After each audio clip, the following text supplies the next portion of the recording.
काय आलं? कोणती बाई तुमची 2-3 सेकंदाला वरतून कधी घालून येते कधी बाहेर उडते. पाय खाल्ले का? काय बोलते तुम्ही? पाय खाल्ले? हा खाल्ले. निघा तुम्ही निघा. झोपा आता. झोपा.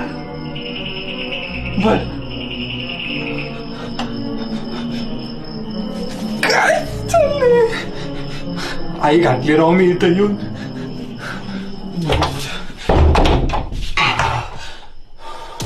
हातपाय चालतील. पाय खाल्ले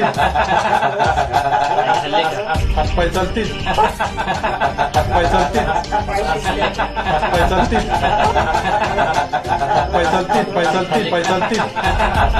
खाल्ले का?